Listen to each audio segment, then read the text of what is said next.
आपके text book में एक टॉपिक था जो मैंने प्रीवियस वीडियो में भी कवर किया था, दैट इज़ इंटेंसिटी डिस्ट्रीब्यूशन। और मैंने कहा था कि आपको ये टॉपिक टेक्स्ट बुक से नहीं पढ़ना है क्योंकि बहुत डिफ़िकल्ट तरीके से उन्होंने ये टॉपिक आपको दे दिया है। तो इसलिए थोड़ा सा हम as per the previous syllabus जाएंगे जिसमें ये टॉपिक बहुत अच्छी तरीके से दिया है। कुछ मैथमेटिकल स्टेप्स हैं और कुछ इक्वेशंस आपको याद रखने हैं जिसके ऊपर न्यूमेरिकल्स आ सकते हैं। तो ये एग्जैक्टली है क्या, पहले देख लेते हैं। उससे पहले हम बात करते हैं constructive interference and destructive interference की, जो कंडीशन हमने पहले भी देख ली थी। कंस्ट्रक्टिव इंटरफेरेंस के लिए कंडीशन क्या है? The phase difference phi should be 0, 2 pi, 4 pi, यानी odd, sorry not odd, even multiple of pi. This is for constructive interference. लेकिन अगर आपको डिस्ट्रक्टिव इंटरफेरेंस चाहिए तो the phase difference should be pi, 3 pi, 5 pi, that means odd multiple of pi. This is for destructive interference. ये conditions हमने देख ली थी। In terms of phase difference में बात कर रहा हूँ क्योंकि यहाँ पे मुझे फेज डिफरेंस के बारे में बात करनी है। अब मान लो कि हर एक पॉइंट पे, यानी ऐसा नहीं है कि जो दो वेव्स आ रही है फ्रॉम द टू सोर्सेस, ये है हमारा सोर्स S1 लाइट सोर्स और ये है हमारा सोर्स S2, ये है स्क्रीन, और यहाँ से जो वेव्स आ रही है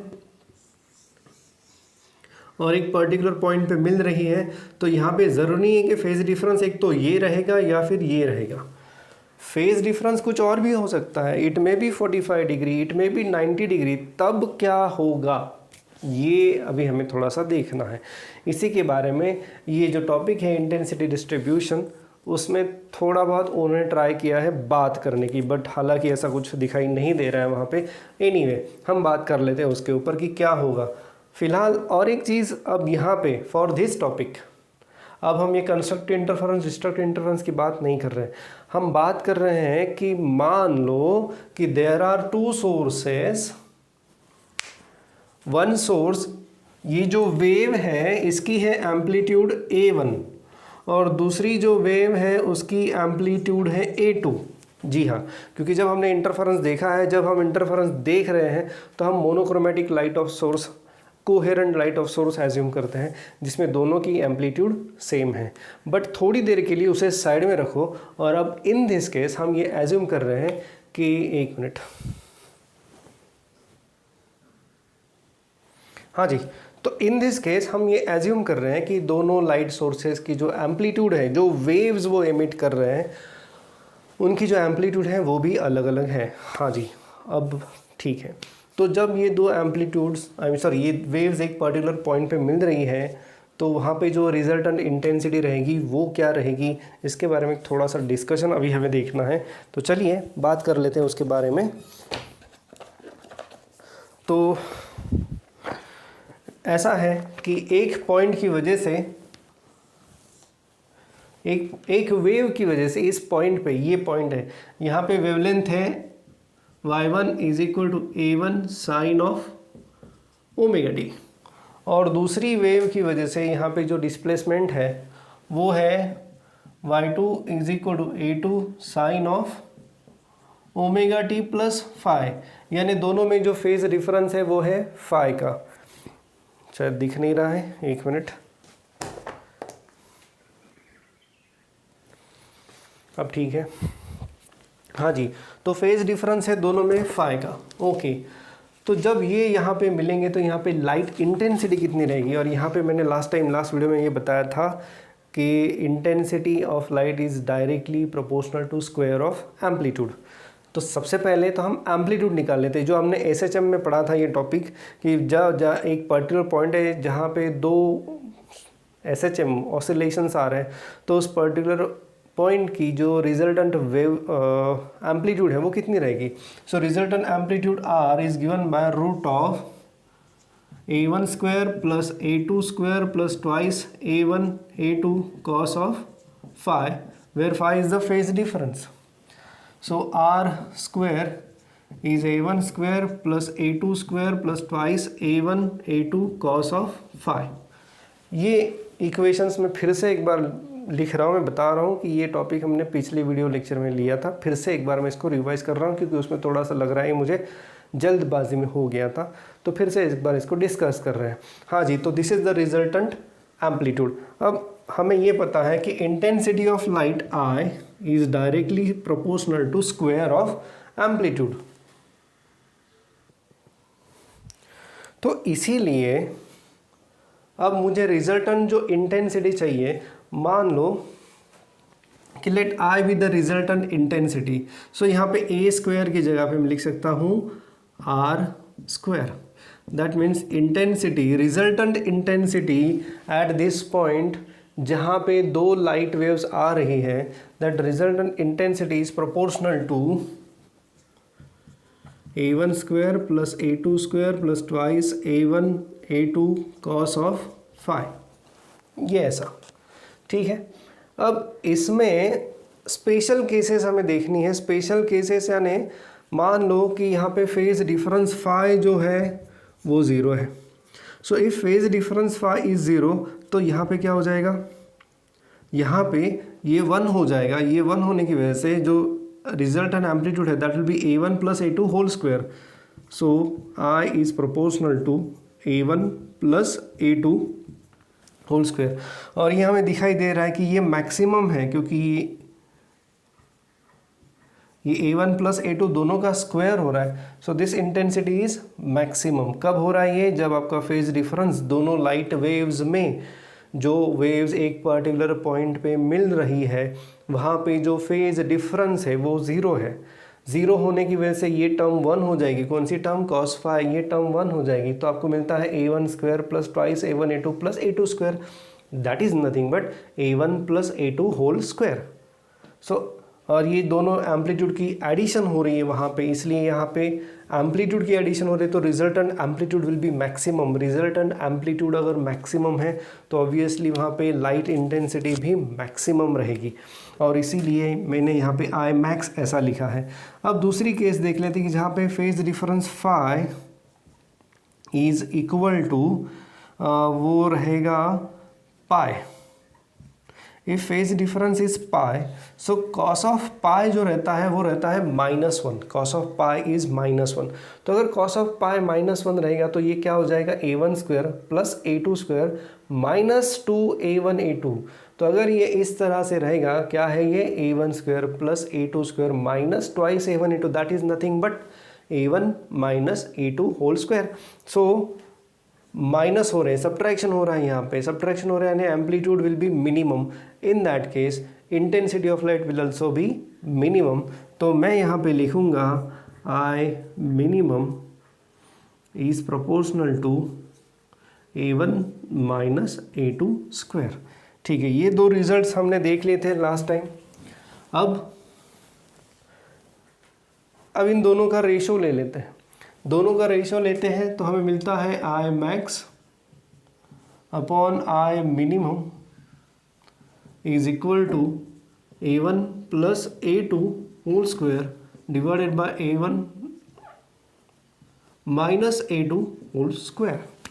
तो ये एक कंक्लूजन हमें यहाँ पे मिल जाता है, और ये मैं इसीलिए बता रहा हूँ क्योंकि इसके ऊपर कई सारे न्यूमेरिकल्स अब तक पूछे गए हैं, पूछे जा सकते हैं सीईटी में, बोर्ड एग्ज़ाम में, एज वेल एज आपके जेईई एग्ज़ाम में। ये इस तरह के न्यूमेरिकल्स आपको पूछे जा सकते हैं, इसलिए ये बहुत ज़रूरी है। इसमें थोड़ा और एक मॉडिफिकेशन हमें मिलता है, वो कुछ इस प्रकार से है कि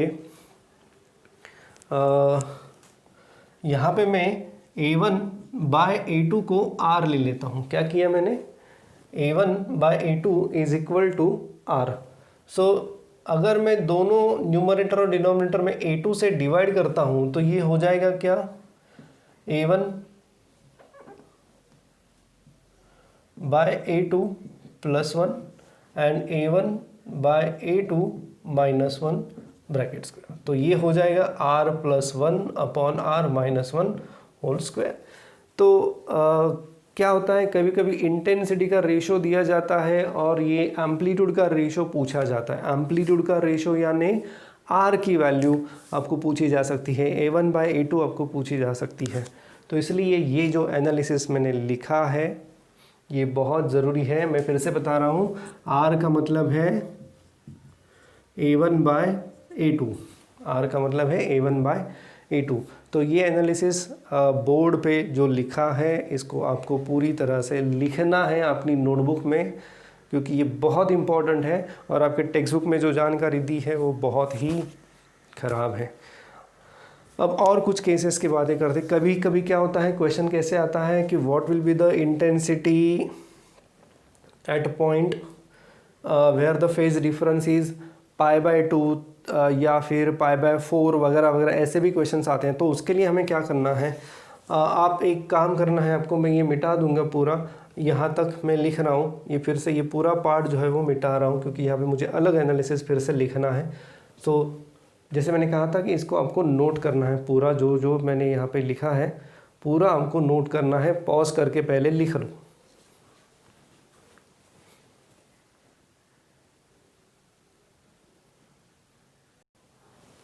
अब एक काम करते हैं, लेट अस एज्यूम कि I1 B the intensity because of source S1। तो मैं यहाँ पे लिख सकता हूँ कि I1 is proportional to A1 square, ठीक है, and I2 be the intensity because of source S2। तो मैं यहाँ लिख सकता हूँ I2 is proportional to A2 square. Of course ये सारी प्रोपोर्शनलिटी जो है वो किस में है, इंटेंसिटी ऑफ लाइट में और एम्पलीट्यूड में। तो तीनों की जो कांस्टेंट ऑफ प्रोपोर्शनलिटी रहेगा, तीनों का जो कांस्टेंट ऑफ प्रोपोर्शनलिटी रहेगा वो सेम रहेगा। लेट अस एज्यूम कि वो कांस्टेंट ऑफ प्रोपोर्शनलिटी है K।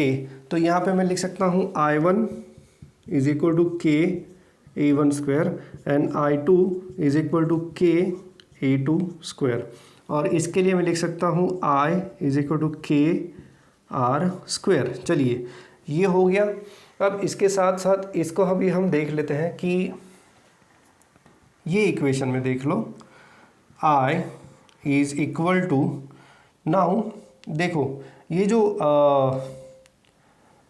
नहीं, मैं इसको नहीं लिख रहा, मैं इसको लिख रहा हूँ R स्क्वायर। सो मैं यहाँ पे लिख रहा हूँ R स्क्वायर, ये इक्वेशन में लिख रहा हूँ R square is A1 square plus A2 square plus twice A1 A2 cos of phi. क्या मिलेगा हमें, अभी देख लेते हैं क्या मिलता है। मैं यहाँ पे हर एक जगह पे K स्क्वायर से मल्टीप्लाई कर रहा हूँ, हर एक टर्म को दोनों साइड में K स्क्वायर, ये जो कांस्टेंट ऑफ प्रोपोर्शनलिटी है K, उससे मल्टीप्लाई कर रहा हूँ। तो मुझे क्या मिलेगा, K R square K A1 square, यहाँ पे K A2 स्क्वायर और ये यहाँ पे 2K A1 A2, 2K A1 A2 cos of phi. ठीक है, ये मैंने कर लिया। एक और चीज़ मैं यहाँ पे कर सकता हूँ, बेसिकली थोड़ा यहाँ पे हमें अरेंज करना पड़ेगा क्योंकि यहाँ पे मुझे इंटेंसिटी I1 I2 और यहाँ पे मिल रही है I, ये I यहाँ पे मिल रहा है, यहाँ पे I1 मिल रहा है और यहाँ पे I2 मिल रहा है, ये वाला I2। यहाँ पर भी मुझे I1 I2 लाना है, कैसे ला सकता हूँ, देखो इसमें मैं ऐसा लिख सकता हूँ K R square K A1 square K A2 square two root of K A1 square dot K A2 square cos phi. मैंने सिर्फ ये जो तीन है K A1 A2 इन सबको मैंने स्क्वायर रूट में लिख दिया। कैसे लिखा, ये basically K into K square हो जाता है, K स्क्वायर को रूट से बाहर लेंगे तो K मिलेगा, A1 स्क्वायर का रूट A1, A2 स्क्वायर का रूट A2। अब देखते हैं, अब ये हो गया। अब हमारे पास ये चीज़ें हैं, I1 is K A1 square, I2 is K A2 square, I is K R square. तो K R स्क्वायर की जगह पे मैं रिजल्टेंट इंटेंसिटी I लिख रहा हूँ क्योंकि R is my resultant amplitude. So I, ये I1, ये I2, यहाँ से आप देख सकते हो, फिर ये plus 2 root of K A1 square की जगह पे मैं I1 लिख रहा हूँ और K A2 की जगह पे मैं I2 लिख रहा हूँ into cos of phi. This is the expression for the resultant intensity at a particular point on the screen या फिर at any particular point where the phase difference between two waves is phi. और अब इसके ऊपर कुछ numericals आ सकते हैं कि दो लाइट वेव्स हैं वो पर्टिकुलर पॉइंट पे मिल रही है जहाँ पे फेज डिफरेंस π/4 है। एक दूसरा पॉइंट है जहाँ पे फेज डिफरेंस है मान लो π/3 है, तो दोनों की इंटेंसिटी में रेशो कितना रहेगा, दोनों की इंटेंसिटी में डिफरेंस कितना रहेगा, वगैरह वगैरह वगैरह। तो ये सारी चीज़ें इस इक्वेशन के आधार पे आप सॉल्व कर सकते हो। हाँ, यहाँ पे एक हो सकता है कि दोनों इंटेंसिटी में I1 एंड I2 में कुछ तो रिलेशन दिया जाएगा, और ऐसे कई सारे न्यूमेरिकल्स हम सॉल्व करने वाले हैं बेस्ड ऑन दिस थियरी। इसलिए मैं बता रहा हूँ कि ये जो थियरी है ये पूरी ये आपको लिखनी है आपके नोटबुक में। ये पूरे इक्वेशन जो मैंने लिखे हैं ये आपको नोट करने हैं आपके नोटबुक में, और ये एनालिसिस आपको याद रखना है, ठीक है। कुछ और चीज़ें आपको आपके भी टेक्स्ट बुक में नज़र आएगी उसी हेडिंग में, इंटेंसिटी डिस्ट्रीब्यूशन में, जहाँ पे हम अभी कुछ और स्पेशल केसेस देखते हैं। ये केसेस ऑलरेडी हमने देख लिए, फिर से एक बार देखते हैं, but in terms of intensity देखो क्या है वो। यहाँ पे पहले तो केस हम एज्यूम कर रहे हैं कि I1 is equal to I2, I1 is equal to I2 and let it be I, ठीक है। अब पहली केस हम बात करते हैं कि फाई इज इक्वल टू जैसे 0 या 2π या फिर 4π। सो अगर ऐसा है I1 is equal to I2 is equal to I, so in that case यहाँ पे हमें पता है कि अगर फेज डिफरेंस 0, 2π, 4π है, so that is the case of constructive interference, and in that case the resultant intensity will be maximum. तो मैं यहाँ पे लिखूंगा रिजल्टेंट इंटेंसिटी का जो सिंबल मैं अभी यहाँ पे यूज़ कर रहा हूँ वो यूज़ कर रहा हूँ I max। सिंबल मैंने यूज़ किया है I max। ये I यानी ये वाला रिजल्टेंट I नहीं है। अब मैंने केस थोड़ी चेंज कर रहा हूँ, सिंबल्स थोड़े चेंज कर रहा हूँ। तो I max जो रिजल्टेंट इंटेंसिटी रहेगी, अब वो कितनी रहेगी इसका आधार ले लेते हैं अभी हम। So it is equal to I plus I, क्यों? क्योंकि I1 is equal to I2 is equal to I, यानी दोनों लाइट सोर्सेज से जो वेव्स आ रही है, लाइट वेव्स आ रही है, उन सब की इंटेंसिटी सेम है, ठीक है। सो दैट्स वाई मैंने लिखा है I1 is equal to I2 is equal to I। तो इसका आधार लेते हैं I max यानी रिजल्टेंट जो मैक्सिमम इंटेंसिटी है that is equal to I plus 2 root of I into cos of 0। Cos of 0 ले लो, 2π ले लो, 4π ले लो, इवन मल्टीपल ऑफ पाई ले लो, तो वो +1 रहेगा। तो यहाँ पे मुझे मिलता है ये I प्लस I 2I हो जाएगा, और ये 2 रूट ऑफ I स्क्वायर, तो वो I स्क्वायर का रूट I हो जाएगा, फिर से 2I, और ये कॉस ऑफ 0 ये 1 हो जाएगा। तो रिजल्टेंट जो मैक्सिमम इंटेंसिटी मिलेगी वो मुझे मिलेगी 4I। ये कौन सी केस की बात कर रहे हैं? ये केस स्पेशल केस जहाँ पे दोनों लाइट सोर्सेस की से आने वाले जो रेज है उनकी इंटेंसिटी सेम है, ठीक है। ये है maximum intensity that is equal to 4 times I, और ये आपको आपके टेक्स्ट बुक में कहाँ दिखाई देगा मैं बता सकता हूँ। It is given on your text book page number 171, और ये कहाँ पे है? यस, इट इज़ ऑन एक पैराग्राफ है जहाँ पे उन्होंने E1, E0 वगैरह वगैरह ऐसे कॉम्प्लिकेटेड सिम्बल्स में उन्होंने बता दिया है, बट जाने दो वो मत देखो, आप ये ही देख लो I max is equal to 4I। अगर आपको टाइम है आपके पास तो एक बार उसे पढ़ लो, हो सकता है तो नहीं पढ़ा तो भी चलेगा। ये एनालिसिस आपको याद रखना है, दैट्स इट, ठीक है। अब मिनिमम इंटेंसिटी की बात करते हैं। मिनिमम इंटेंसिटी कितनी रहेगी? तो मिनिमम इंटेंसिटी यानी हम बात कर रहे हैं अभी डिस्ट्रक्टिव इंटरफेरेंस। तो डिस्ट्रक्टिव इंटरफेरेंस में मिनिमम इंटेंसिटी की हमें पता है phi should be pi, 3π, 5π etcetera, यानी odd multiple of pi. In that case जो इंटेंसिटी रहेगी हमें पता है वो मिनिमम रहेगी, तो वो कितनी रहेगी I plus twice root of I into I cos of pi ले लो।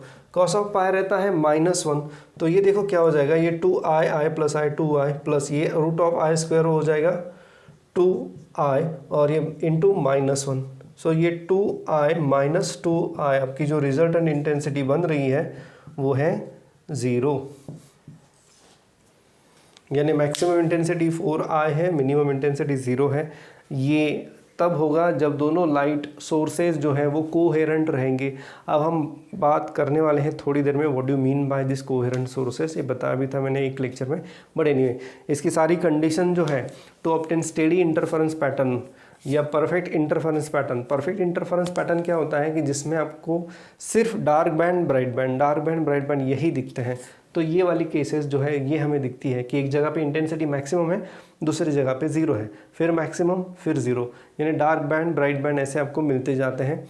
और इसके लिए कंडीशंस क्या है, ये कंडीशंस अभी हम डिस्कस करने वाले हैं। बट उससे पहले आई होप ये पूरा एनालिसिस आपको समझ में आ गया होगा। फिर भी कोई डाउट है तो आप पूछ सकते हो। और ये वाला इक्वेशन जो है ये ज़्यादा इम्पोर्टेंट है, इसके ऊपर भी कई बार न्यूमेरिकल्स आते हैं और हम भी कुछ न्यूमेरिकल्स इसी इक्वेशन के ऊपर देखने वाले हैं।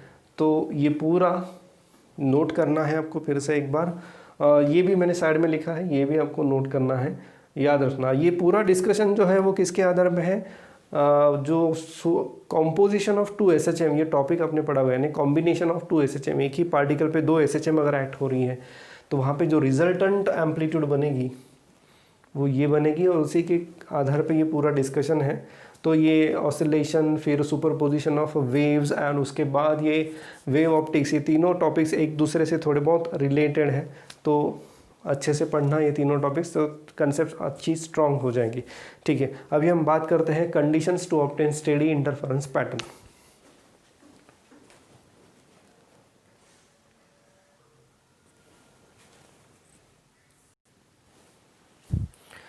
जो पहली कंडीशन है to obtain steady interference pattern, वो पहली कंडीशन है that the 2 sources must be coherent. Now what do you mean by coherent sources? So coherent sources का मतलब है कि 2 लाइट सोर्सेज जो लाइट रेज एमिट कर रहे हैं, तो ये लाइट रेज में जो फेज डिफरेंस रहेगा वो हमेशा सेम रहेगा। कि मान लो दोनों में फेज डिफरेंस अब π/3 है, तो थोड़ी देर बाद ऐसा ना हो कि वो फेज डिफरेंस अभी π/2 या π/6 हो जाए, ऐसा नहीं चाहिए। Phase difference should be always same, it should be constant. और इस तरह के 2 सोर्सेज को कहते हैं coherent sources of light. The phase difference should not change with time. अगर ये चेंज होता है तो फिर आपके डार्क बैंड ब्राइट बैंड जो इनकी पोजीशन कंटिन्यूसली चेंज होती रहेगी और आपको प्रॉपर इंटरफेरेंस पैटर्न जो है वो दिखेगा नहीं। तो ये पहली कंडीशन है कि the 2 sources of light must be coherent. दूसरी जो कंडीशन है, the sources of light should B monochromatic, यानी दोनों लाइट सोर्सेज की जो वेवलेंथ है वो सेम चाहिए। क्योंकि हमें पता है, हमने देखा था कि बैंडविड्थ या फ्रिंज विड्थ जो हमने देखा था, that is nothing but the distance between 2 successive dark bands या फिर distance between 2 successive bright band.